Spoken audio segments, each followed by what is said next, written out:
Assalomu alaykum. Alaykum assalom. Tadbirimizda ko'rganingizdan xursandmiz.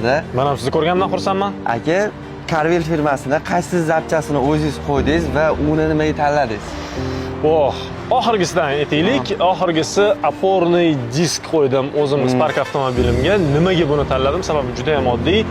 Biz uni o'rnatishdan oldin eksperiment o'tkazdik. Ya'ni oporniy diskni 300 darajagacha Selsiy bo'yicha qizdirib, keskin sovutdik. Muzli suvga tashladik. Deformatsiya bo'ladimi yo'qmi tekshirdik. Apparat bor, maxsus bieniya tekshiradigan, ya'ni disk deformatsiyasini tekshiradigan, umuman deformatsiya bo'lmaganini ko'rganimizdan keyin guvoh bo'lib, shuni taqqan joyimizda qosim bo'ldi, men ishlataman shu oporniy disk dedim. Hozirgacha natijadan mamnunman va o'sha tormoz disklarda hozirgacha Spark avtomobilim harakatlanyapti. Muammo bo'lmadi haligacha? Yo'q, alhamdulillah hech qanaqa muammo yo'q, xudoga shukr. Carvel kompaniyasini mahsulotlarini o'zimiz ham ishlatamiz, sizlarga ham tavsiya beramiz. Keyingi tadbirlarimizda ham sizni kutib qolamiz. Xudo xolis birga bo'lishga harakat qilamiz. Salomat bo'ling.